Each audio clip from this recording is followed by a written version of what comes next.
applying special right triangles. Our objective is to justify and apply properties of 45, 45, 90 degree triangles and 30, 60, 90 degree triangles. Who uses this? You can use properties of special right triangles to calculate the correct size of a bandana for your dog. In a 45, 45, 90 triangle, both legs are congruent, and the length of the hypotenuse is the length of the leg times the square root of 2. Think of it like a ratio that just always happens every single time you have a 45, 45, 90 triangle. The converse of the isosceles triangle theorem tells you that if you have two 45-degree angles, then you know, because the base angles are the same, you know that your legs are going to be congruent as well. And then the hypotenuse will just always be L square roots of 2.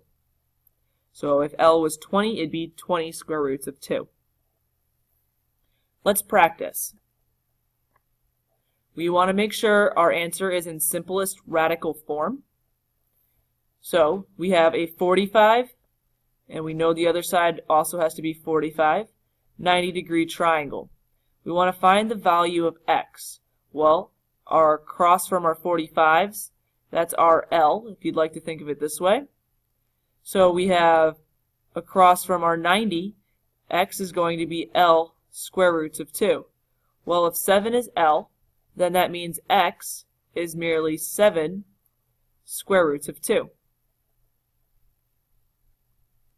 B is a little bit trickier. We have an isosceles triangle, so we know we're still working with a 45, 45, 90 degree triangle.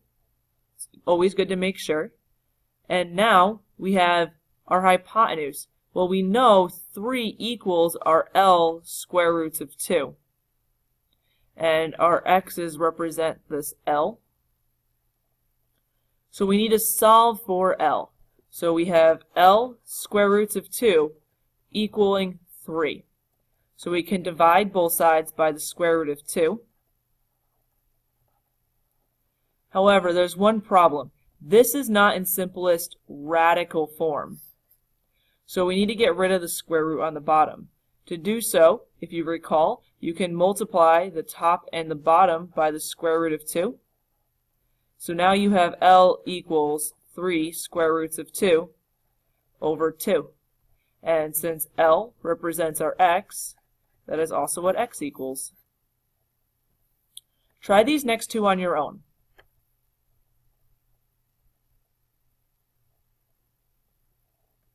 Now that you've had a chance to try them on your own, let's try them together. So this one's really tricky because it's saying that, all right, well, your L equals 10 square roots of 2 because this x is really L square roots of 2. So therefore, x equals 10 square roots of 2, and this piece here is your L. But don't forget, like that's just your L, so you still need this other square root of 2.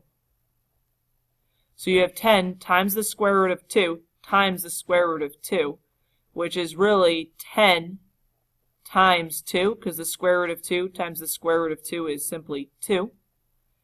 So you end up with 20. Let's look at this one here. This one's similar to B. So we know that x is L, and then this is L square roots of 2. So we want to solve for L.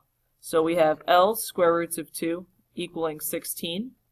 Divide both sides by the square root of 2, because we want to get L by itself.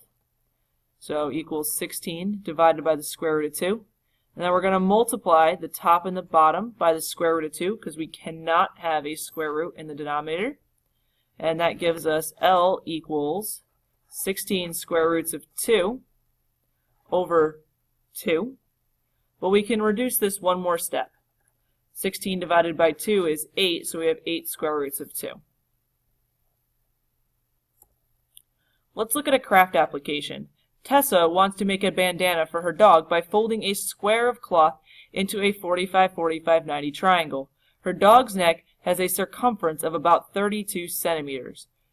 The folded bandana needs to be an extra 16 centimeters long so Tessa can tie it around her dog's neck. What would be the side length of the what would the side length of the square be? See that 10 times fast. All right, so let's try it out.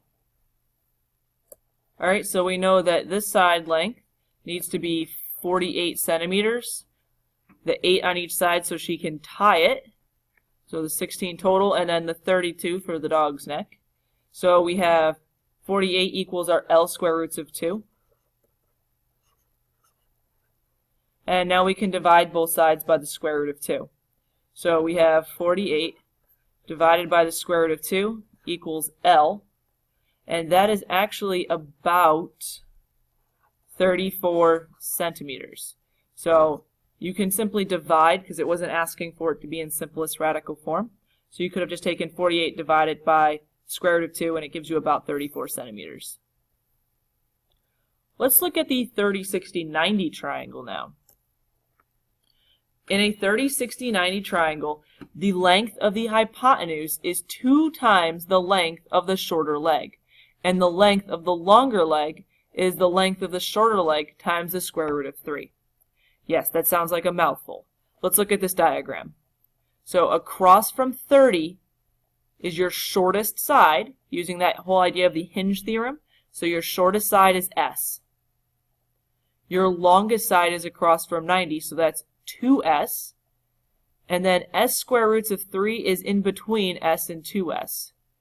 Think of this as a similar ratio to that of the 45, 45, 90, only because you have a 30, 60, 90, you have 3 different side measures. So let's practice using that.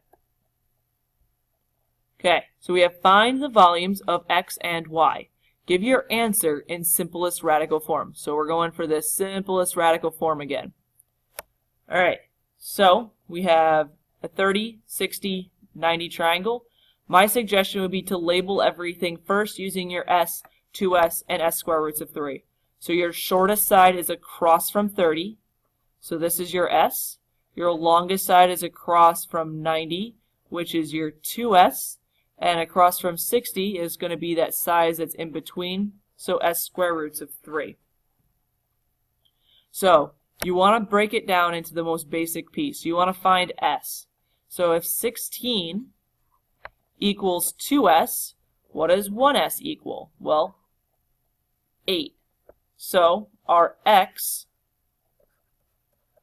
equals 8. Now we want to find our Y. So if S equals 8, we can simply plug that in or substitute that in for S. So that means Y is just going to be 8 square roots of 3. Let's look at B. Once again, label everything first. So across from 30 is S, across from 90 is 2S, and across from 60 is S square roots of 3. Well, we want to break it down into the simplest form that we can. So we have 11 equals S square roots of 3, and we want to figure out what S is. So we have 11 equals S square roots of 3. So we're going to divide both sides by square root of 3. So we have 11 divided by the square root of 3 equals S. And because we want it to be in simplest radical form, we can simplify this to 11 square roots of 3 over 3. So this would be our X. So that's one piece of information we're looking for.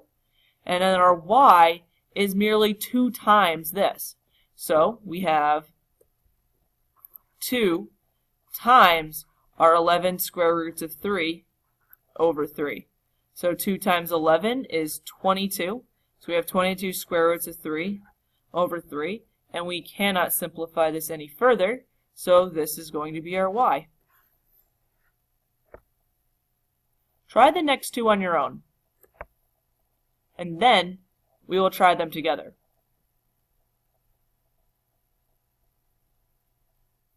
Alright, well let's start by labeling. We know across from 60 is going to be s square roots of 3. Across from 90 is 2s. And across from 30 is s. Alright, so we have 18 square roots of 3 equals 2s. So therefore s equals 9 square roots of 3. And s is our x value here. And I'll change colors. And now we have, for our y, once we have our s, we can just substitute that in. So y equals s square roots of 3, which equals 9 square roots of 3 times the square root of 3. Remember, you're just substituting s with 9 square roots of 3. You still have this other square root of 3 that's a part of s square roots of 3. So simplify, we have 9 times 3, which is 27. Alright, let's try this next one. We have across from 30 is s, across from 90 is 2s, and our other side is going to be 60, so across from 60 is s square roots of 3. Well, since s is 5, we know that x is going to be 5. It actually look like a 5 for you guys. 5 square roots of 3. And y is going to equal 2 times our 5, which is 10. And that concludes our lesson on applying special right triangles.